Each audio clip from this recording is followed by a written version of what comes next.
I just love Trysette's vocals. She has a timeless voice of innocence and a real youthful naivety. And if I had to make a comparison, I'd have to say she's probably Australia's version of Ellie Goulding. And today I'm very lucky to have her on the show. So welcome, Trysette. Hi, Brandon. Thank you for the compliment. Oh, you're very welcome. Thank you here on Swindon Breakfast. I'm happy to be here. I have fond memories of living in England. Oh, good. Well, we'll get to that as we go through. But if I can, I'd like to sort of take you back to your youth a little bit before you sort of got into music and ask you about your early years, because you grew up in a little country town called Grafton. I did, and I'm one of 9 children. Wow. So, yeah, we grew up on quite a large piece of land, and we had a beautiful creek that we used to swim in every day to ride. So it was a pretty, it was a wonderful way to grow up. And I was classically trained on the piano, and most of us were actually. So I didn't actually have a lot of exposure to popular music except on the radio. I'd have to get the bus to school, and it was a 40-minute trip. And I used to hear the songs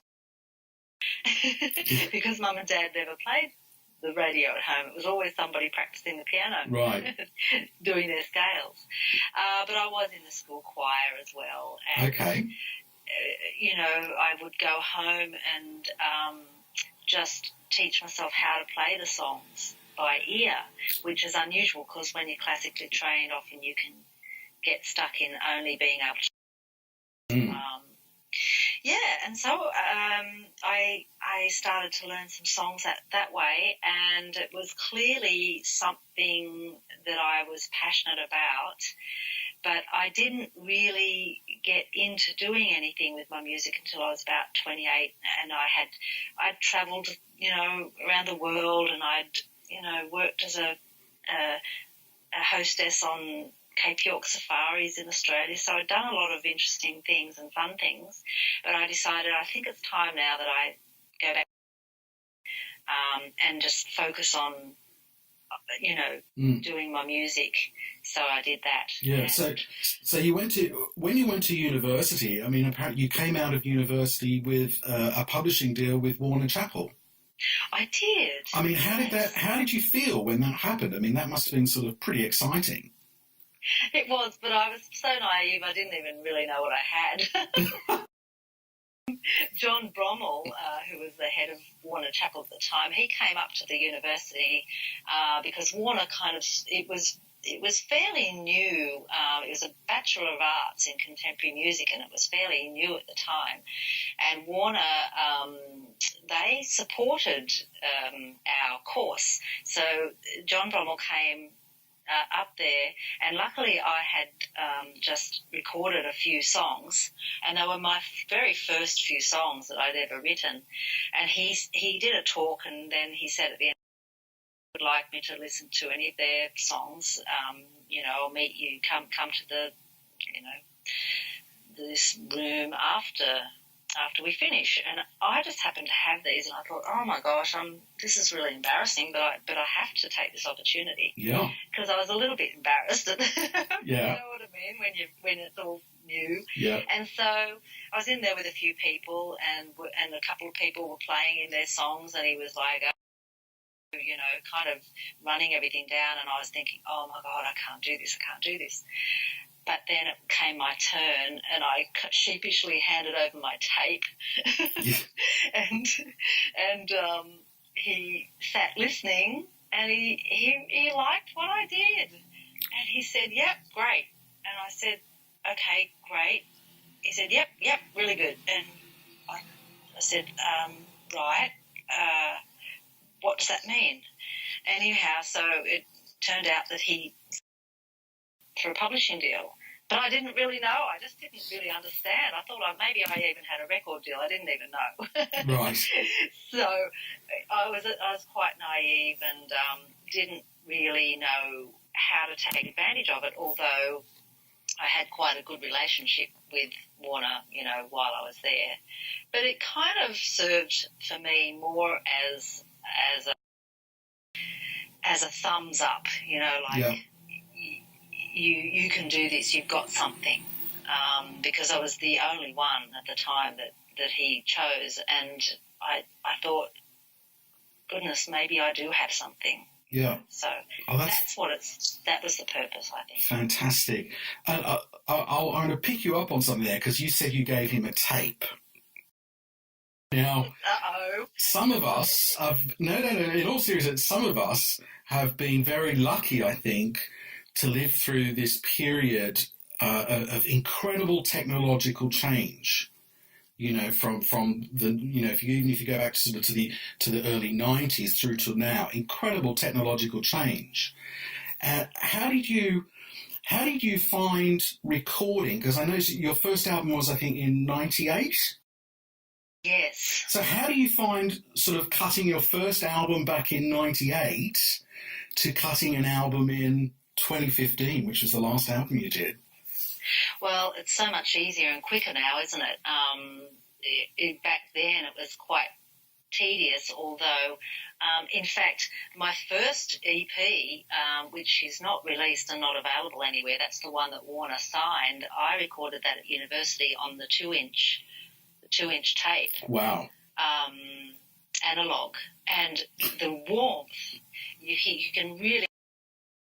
But we did record that live with the band, and so it's quite, and you've got that energy and the warmth of the analog sounds.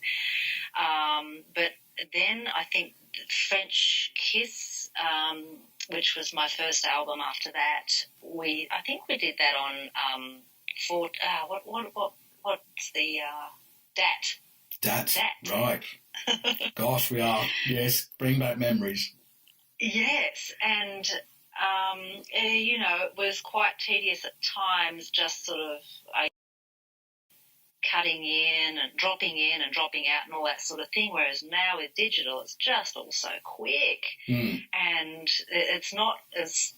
It was a little bit more stressful back then because you kind of had to get it right, quicker than you do now, because time is money, Yeah. And tape is money. Tape is money. Those tapes were so damn expensive. That's right. So it's much easier now. It's easier. I love the analog sound, I really do. But of course now we're getting back into all that, aren't we? You can kind of record digitally and then I think make it sound analog. All these post-processing comes into it, and you can make it sound as old as you like now. Yes, but there's just so much we can do now. It's really exciting. It really is incredible. So looking at where you do most of your recording, it seems to be LA. Saying that? Now it is. My other albums I've recorded in Australia, but Feel So Pretty is the first one I've recorded in America, and I've got quite a network of friends and people there that I work with now. Is there something about recording in LA that I guess ticks more boxes than recording in, say, Sydney or coming to London?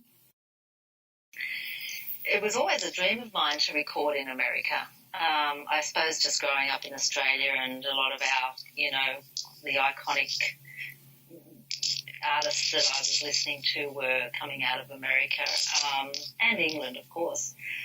But it was just a dream. I just feel like, they do everything so well. Yes. However, of course, Australia does it really well nowadays. We do movies really well. But no, I think it's just that with my other albums, I've recorded with friends that I've known here in Australia, and I don't know what the difference is. It's just that this time of my life, I've been led to LA, and I seem to have just made these amazing connections there. Yeah. And I was invited to record, actually, and I was just couldn't believe it. and the people that I record with just have become like family, and so, you know, we just like working together. Yes. You just get that feeling in LA. That's La La Land. Well, I've certainly had, you know, the most wonderful experiences there, and it wasn't a place that I ever thought I'd want to go. But listen, you sort of seem to have tried something new there, looking at your... Because when you were, I'm guessing that it was shot when you were doing the last album, the Feel So Pretty project, where you actually became an interviewer and interviewed Bob Malone. Yeah, I did. Is that something that you want to pursue, or was that just you just got in and sort of had a muffin or a donut for breakfast and said, "Oh, look, there's a camera. Let me interview you. It could be fun." Yeah, no, it's just something that I tend to do because I do it for my fans, because I know that they just love to. They love to learn about the musicians who are playing on the album, and a lot of my friends and fans are in America, and Bob, as I say, Bob Malone is a very good friend of mine as well, and I actually live with he and his wife Karen when I'm there in Los Angeles. So it's just kind of, he was so sweet. He came up. He's done a lot for me. He actually did the string arrangements on a few of my songs on the Feel So Pretty album, and he came up and just played, you know, some Rhodes and Whirly, and so he is just an amazingly wonderful guy. As I say, he tours with John Fogerty, and he's a wealth of knowledge, you know, and so I just love to tap into those kind of people and see what they come out with, and he just comes out with all this stuff that when I put it up on Facebook or YouTube, people eat it up, and they're just so grateful to get an insight into these musicians. I'd like to move you forward a little bit and talk to you about your project this year, your 2016 project that you talk about on your website, where you've been doing a cover a month. Mm-hmm. What inspired that? What inspired you to sort of go off on this sort of, I suppose, slightly different tangent, because you're doing covers instead of your own material, and to, you know, expand other people's songs? Well, the Feel So Pretty album was the first time that I'd ever done a cover, and that's right, Chasing Cars. Chasing Cars, yes, and that was because Steve McDonald, my producer, said to me, you know, you've already got 4 albums, but you've never done a cover. You know, I really think you need to put one on this one, and so I did, and it was so well received. Also, I'd gotten to a place where I wasn't inspired to write anymore at the time, and this was kind of mid last year when the album came out. And I came back to Australia feeling a little bit kind of like, what do I do now? I don't feel very creative, and I don't, you know, I've got 5 albums, and I'm not touring at the moment. So it was kind of one of those, I suppose, low periods. So I came home to Australia, and I just kind of break and meditated and walked and did yoga and read, you know, and tried just to kind of stay in a good place and just let whatever was meant to come to me.